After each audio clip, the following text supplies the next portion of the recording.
I'm doing a giveaway of Super Mario RPG, but not here on YouTube. Head over to my Twitter at TylerMayCry. I'll have a pinned tweet listing all the rules, how to enter, and all that good stuff. Have a great day and enjoy the video. Disclaimer, I do not hate these games. I love these games, and I love the Zelda series. These complaints come from a place of love. Also, spoilers ahead for Breath of the Wild and Tears of the Kingdom.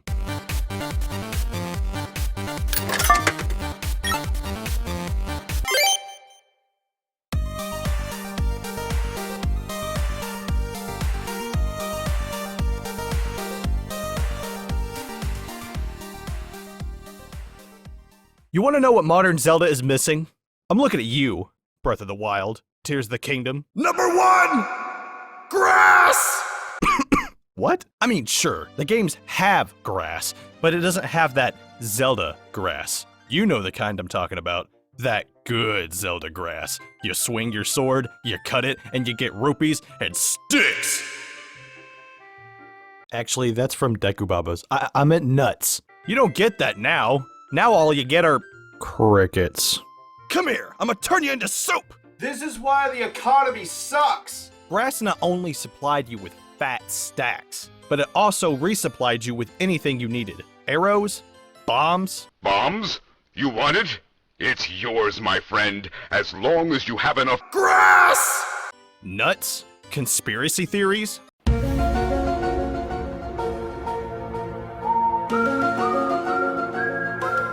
But it wasn't just grass. It was also Number 2!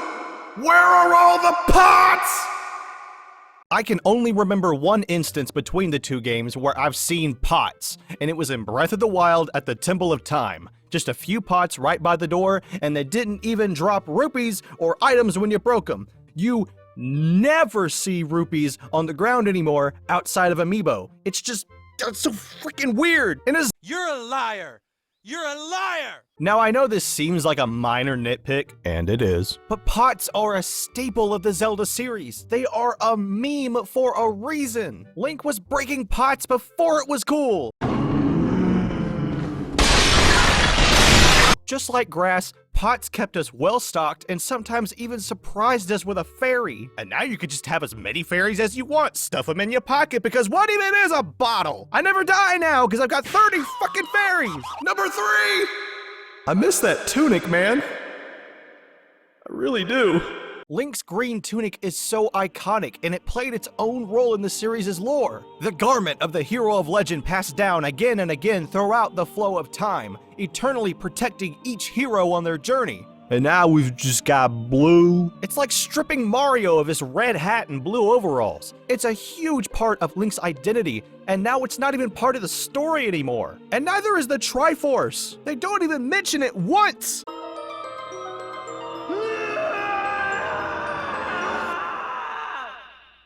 Number 4!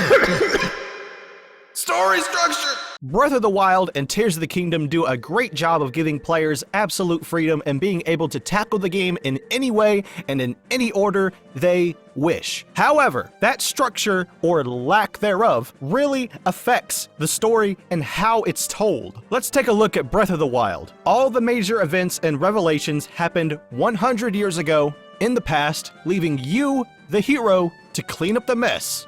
Like a janitor, Tears of the Kingdom could have had a better story structure, but chooses to use the same copy and paste cutscene for every sage that you visit throughout the story, with only some slight alterations here and there. The cutscenes with Zelda were very brief and didn't allow us a lot of time to really get to know anyone from her side of the story. I understand the games are structured in this way to allow players absolute freedom in the way they choose to experience the game. Nintendo wanted to prioritize freedom and fun over storytelling. I get that. But if we take a look at the linear structure of past Zelda games, we can see why people are so attached to these characters and worlds. Ocarina of Time, Majora's Mask, Wind Waker, Twilight Princess, and even Skyward Sword, these games all shared a similar formula, having the player be the driving force of the game itself. As you moved forward in your adventure, so too did the story along with you. Events and revelations unfolded around you, and you were an active character in the story.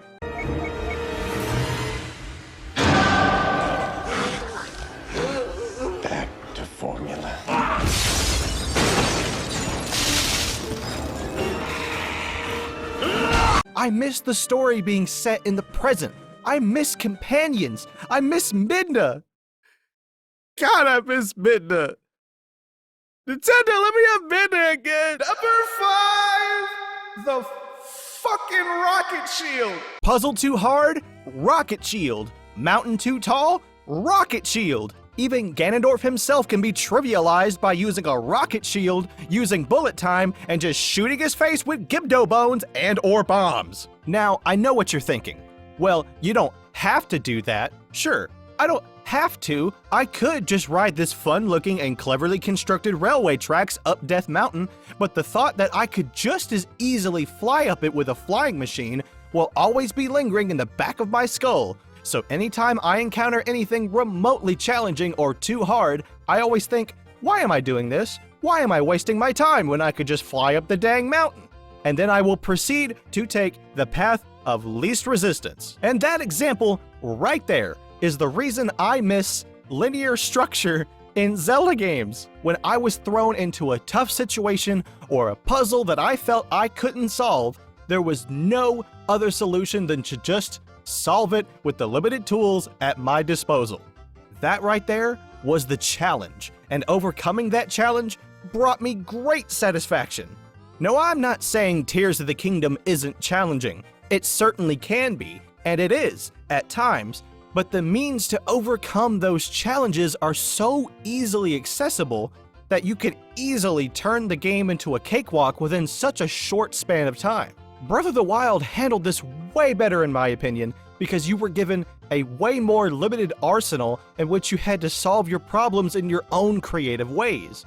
The problem with Tears of the Kingdom is that it allows the player to essentially create their own tools, a virtually unlimited arsenal, making the possibilities and solutions limitless, making almost any challenge that you are presented with trivial. And hey, don't get me wrong, the building system is very fun, and from a technical standpoint is some of the most impressive shit I've ever seen. It's absolutely insane what players are able to do with this system. I just don't think it belongs in a game like Zelda, narratively or gameplay-wise. But hey, Nintendo could totally make a whole new IP with this building system, and I would play the heck out of it. Number 6, music. I just want to play a flute or something, come on! Zelda is such a musically charged series. It plays some of the most iconic tracks in video game history, and you being able to play along with it was so cool. Traveling, opening ancient pathways, or controlling time itself with your ocarina, flute, or harp. Controlling the wind with your baton. Heck, I'll even take Whistlegrass from Twilight Princess at this point.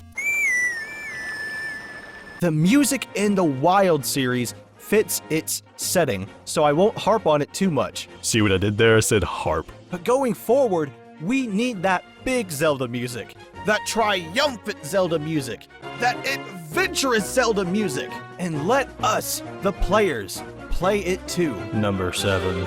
These title screens are boring. This is... What? This is boring. The title screens in past Zelda games are absolutely beautiful works of art. Ocarina of Time had that slow, sad woodland music as Link and Epona rode across the plains of Hyrule. Majora's Mask is happy and upbeat, directly contrasting the game's dark tone. Wind Waker has violins sweeping across the water and the wind to an island where a new adventure is about to begin. Twilight Princess is epic and operatic, and Link goes...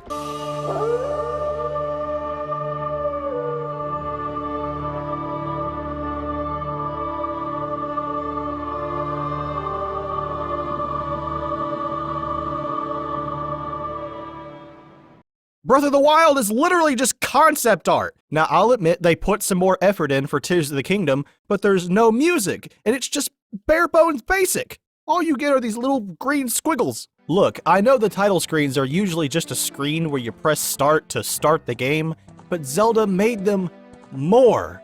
They were art pieces that displayed the feel of the game, the theme. Even though I've played them so many times, I still find it hard to hit the start button without watching them first. Do I hate these games and want to burn them with holy fire? Look at my playtime with these games! I'm not playing them out of spite! I'm playing them because no matter how much Zelda changes, I will always love her, and nothing will ever stop me from loving her. I love you, bitch. I ain't gonna never stop loving you, bitch. But hey, even if my feelings and points were exaggerated for comedic effect, I still feel I was a little too hard on these games. So, Number 8, let's talk about some good stuff! Breath of the Wild did leave behind a lot of Zelda norms, but in doing so, gave the series a much-needed breath of fresh air. It introduced an open world so revolutionary that it redefined open world games. This was also the first Zelda game to have fully voice-acted scenes. And no, we are not counting the CDI Zelda games, don't you dare comment that. My boy. I just wonder what Ganon's up to. Only Link can defeat Ganon. Great, I'll grab my stuff. And Tears of the Kingdom has one of the greatest final battles in the entire series, hands down. These are both incredibly fun games, and I love a lot of what they've introduced to the series. This whole video was spawned from an article I saw where Nintendo basically said they had no intention of ever going back to the original style of Zelda games. I'll put a link in the description if you want to read it, but reading that made my heart sink. I grew up with the old formula style of Zelda, and the thought of the series leaving behind so much of what made it special is sad. Listen, my people, Zelda fans far and wide, old and modern Zelda can live in harmony. We can have the best of both worlds. We can have a Zelda game that has an artistic, cinematic, and musically charged title screen, an open world Zelda with the dungeon and story structure of Link Between Worlds, which would still allow the player to approach dungeons in any order they wish. A story taking place in the present, with you at the helm experiencing events as they unfold. A variety of heroic, adventurous music as you travel the land. A limited arsenal to challenge how you approach combat and puzzles. And a well-written companion to join us through it all. Okay, I've been yelling into a mic for like 30 fucking minutes, so I'm gonna go ahead and wrap this up. In conclusion, Zelda needs a limited tool arsenal. This will ensure players come up with more satisfying ways to combat foes, solve puzzles, and explore the land. A more involved story that takes place in the present. No more flashbacks. Let us live in the moment. Let the player be the hero, not the janitor. Bring back those classic Zelda tropes, like cutting grass and breaking pots for items and rupees. Bring back the Triforce.